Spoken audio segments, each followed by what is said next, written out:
Good afternoon, Trinidad and Tobago. I'm Karen Kozier. Phillips C News is live at noon. And I'm Panorama with your sport. There's breaking news today as Saintfiet has resigned his position as TNT head coach of men's senior football team.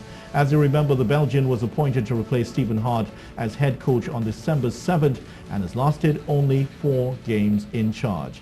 2 of those competitive fixtures and defeats against Suriname and Haiti last week. Official correspondence of Saintfiet's resignation states that, quote, given the mandate to guide the team past Panama and Mexico in upcoming World Cup qualifiers in March 2017, I have come to the conclusion that I cannot succeed in the current environment. He further stated that he never had the support of the TTFA president and staff in order to carry out his duties. Saintfiet's appointment was an unpopular one from the beginning, and early in his tenure he bounced heads with local players and administrators. We will have more on this story as it develops throughout the day. Thank you, Vidya. To regular news now, police officers say they are uncomfortable with senior officers being asked to take early retirement.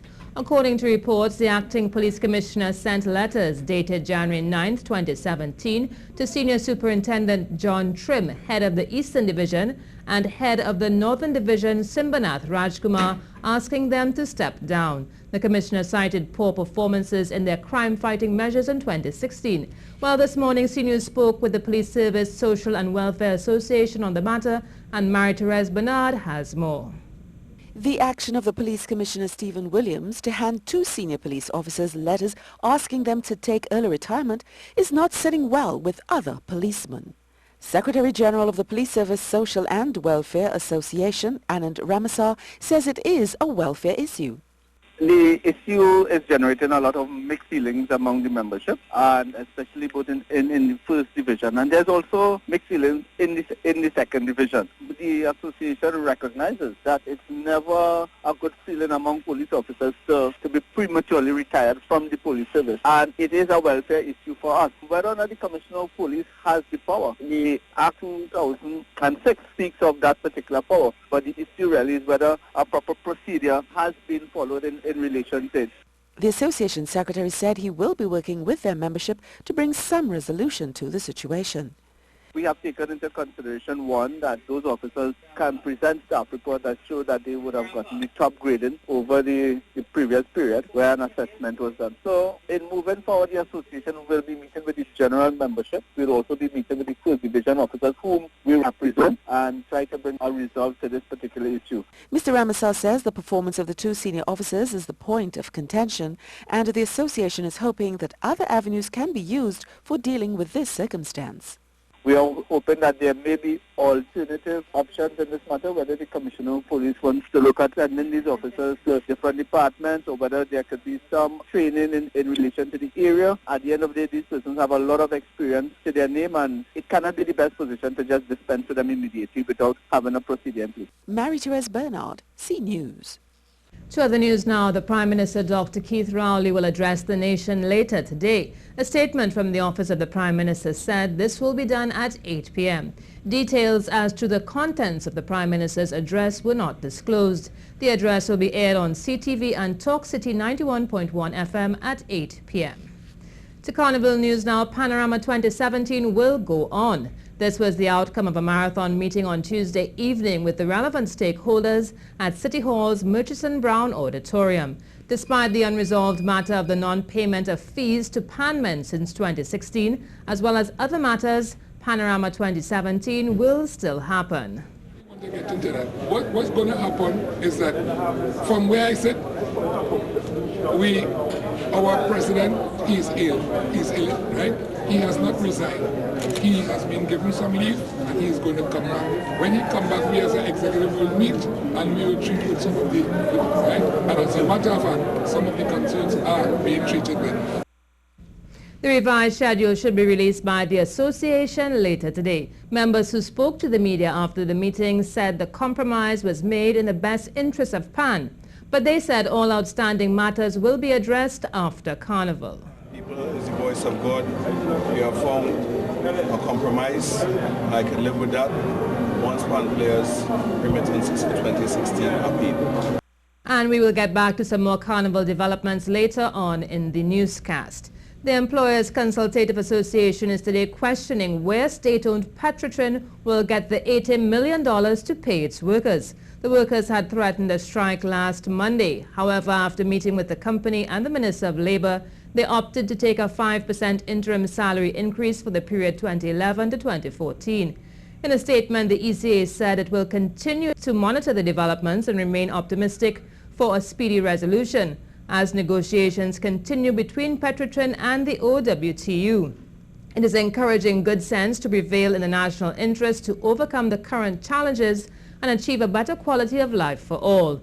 The ECA did admit this preliminary agreement between the union and state-owned Petrotrin has brought about some level of peace in the minds of the public.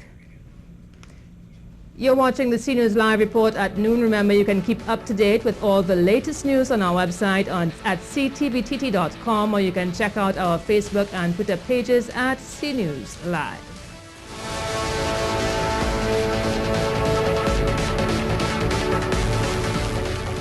Well, so far negotiations between the Chief Personnel Officer and the Police Service Social and Welfare Association have been cordial.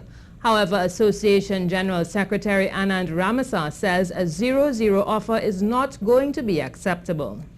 Well, I can say on record that the Chief Personnel Officer would have responded to our communication on the issue of salary negotiation.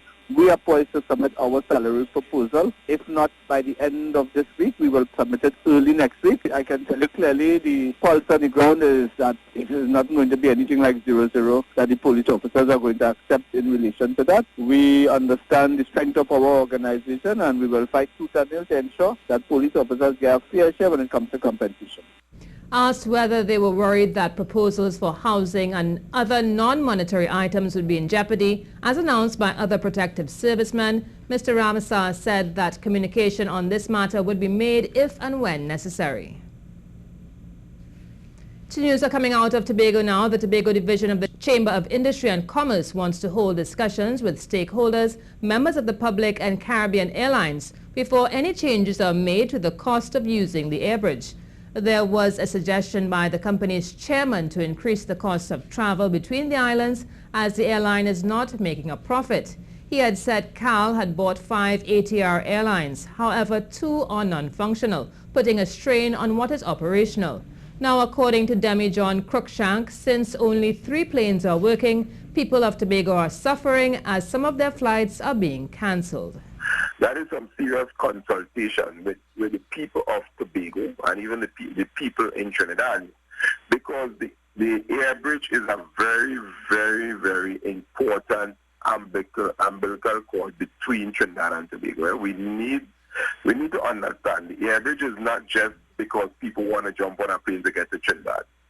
We use the airbridge for medical purposes, children studying, people trying to get back home.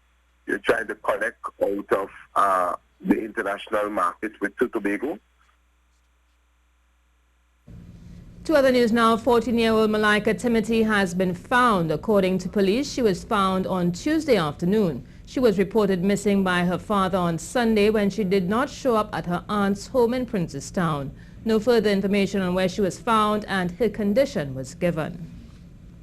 Well, debate on the Marriage Act will resume in the Senate today. The debate will see the country's youngest independent senator make a contribution.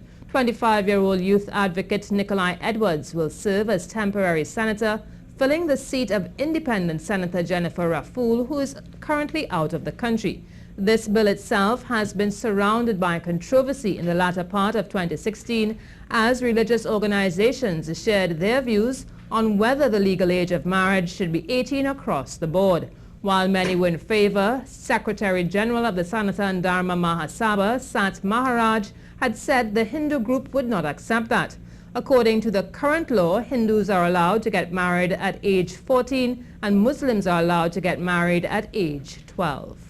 President of Pan Trimbago, Keith Diaz, is said to be recovering well. This after he suffered a heart attack last week. He is out of the institution, he is at home.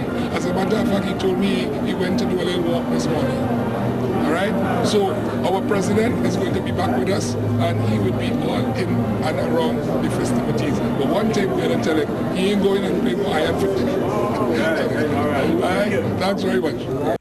And staying in news of Carnival, Calypsonian Winston Scarborough, the original DeFoster himself, isn't happy with the decision taken to cut the prize money for the winner of the Dimanche Gras.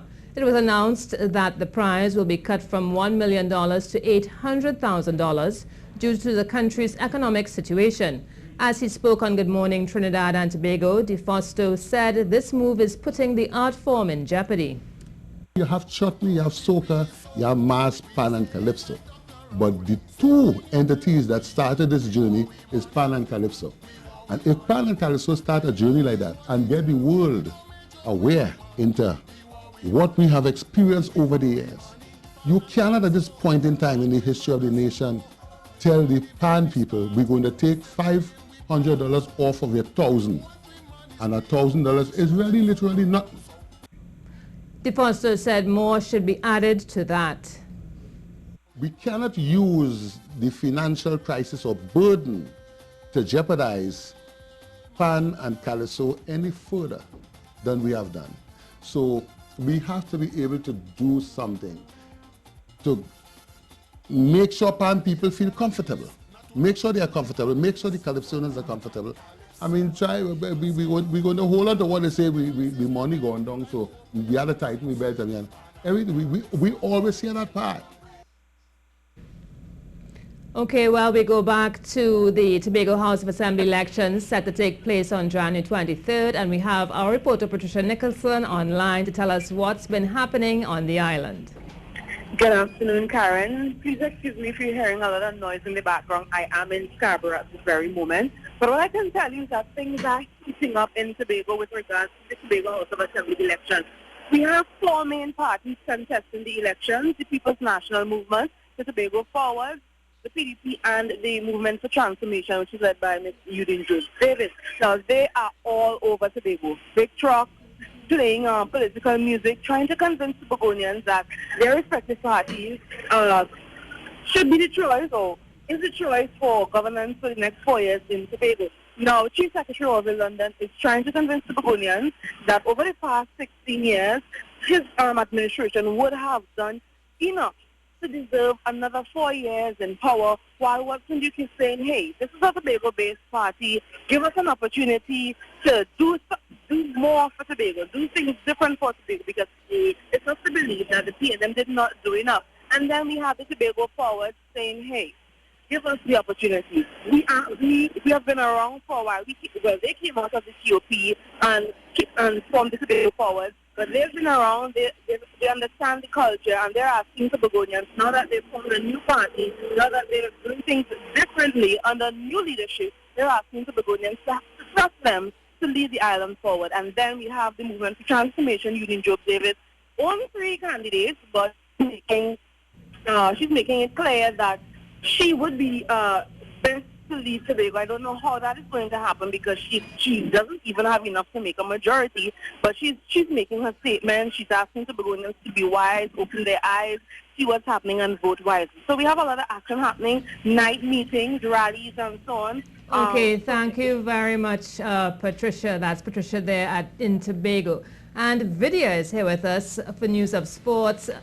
What was Jack Warner's reaction to the expansion of the FIFA World Cup? Well, he certainly has given it the thumbs down, Karen, and he shared some thoughts on the impact he felt it would have on the quality of the tournament. That and the best snooker trick shot ever is coming up on sports.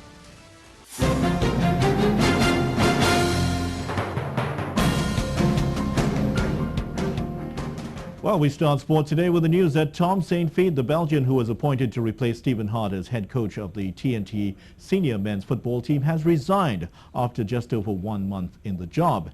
Saintfiet was appointed on December 7th and lasted only 4 games in charge. 2 of those were competitive fixtures, resulting in defeats against Suriname and Haiti only last week. Now, a statement from Saintfiet noted that he felt that he was unsupported in the position from the TTFE president and staff.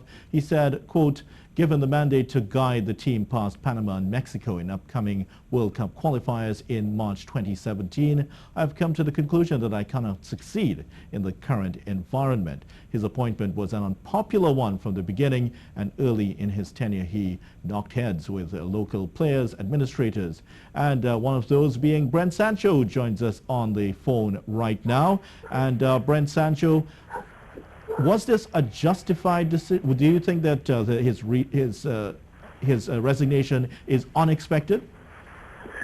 Definitely not unexpected. Good day to the listeners. Totally not surprised. When you look at Saintfiet's resume in terms of what he's endured during his coaching career, it is littered with many of resignations and infights and firings, etc. So I'm not surprised at all. As I've said very early from the minute that he was installed as head coach, it would suggest that he was definitely not the man to guide us to the World Cup, simply based on his history. And I'm definitely not surprised to see him go. And are you satisfied that his reasoning is justified? He's saying he doesn't have support of the TTFA. Well, I think he should have known that from the minute he sat at the press conference and was told that, first of all, he only has 2 games to keep his job, and secondly, that he wasn't the first choice coach. I think he should have walked out then. That being said, of course, he went on, and you could have told from his approach, and of course the entire approach as it relates to the footballing body, that this was going to be a very short stint for Mr. Saintfiet. I think the more serious question here is, where do we go from here? With 2 games coming up in the end of March, 2 very critical games at home, where do we go from here? And of course, listening to the Football Association, they're saying that they don't have the funds to hire a coach. Then you have to ask yourself, what is our next step? Yes, and of course they mentioned that Philippe Troussier was the man they wanted, but he was priced out of the equation. So the question is, who do we go to now, and are you available? I've been very lucky there to maintain a dreadlock that is fully shinged with black hair, not gray hair, so I would definitely not be available. But I think, on a serious note, I think we need someone that is experienced in the CONCACAF region, someone that has World Cup qualification experience. And I know money is an object, but we have to find the resources to get someone with that. Remember, at the end of the day, the person that comes in first game probably will be against Mexico in Trinidad and Tobago, or Panama, sorry, in Trinidad and Tobago. So the person that comes in for the job must be able to hit the ground running, and we need someone with experience.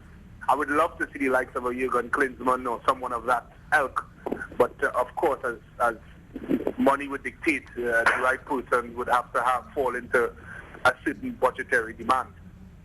And in terms of local coaches, Dennis Lawrence, who served at Everton and Swansea for a bit, would you support him, for instance? Well, the problem is this: at the end of the day, you know, these guys will not have the experience. As much as I think Dennis Lawrence will continue to get better in his trade, and other local coaches will get better in their trade, the objective really and truly is to qualify for Russia 2018, and only a coach with that sort of experience and that the coach with that sort of know-how would get us there. Taking a rookie coach or somebody that hasn't had that sort of experience to coach our national team at this juncture will not be a wise thing to do, unless we're saying we're kissing goodbye to the 2018 Russia qualification, and we are just going to go ahead with developing our programs moving forward. Right, Brent Sancho, thank you very much. Brent Sancho, of course, the 2006 World Cup player. Talking about World Cup, the former FIFA Vice President Austin Jack Warner has dismissed the idea of a 48-team World Cup as foolish. Warner was instrumental in getting the number of teams increased to 32 in 1998, but he is not in support of this further increase. It is foolish. It is elitist. It's an American attempt to even have a small group of countries to be able to host the World Cup, because they plan to bring it in 2026, when America is supposed to be the host for the World Cup. Tell me, how many countries in the world can host 48 teams in a World Cup? And that's the CNews Report at noon. I'm Karen Kuze-Phillip. And I'm Video Ramthon. Remember, for up-to-date and breaking news throughout the day, to visit the CNews website at ctvtt.com. Do have a good afternoon.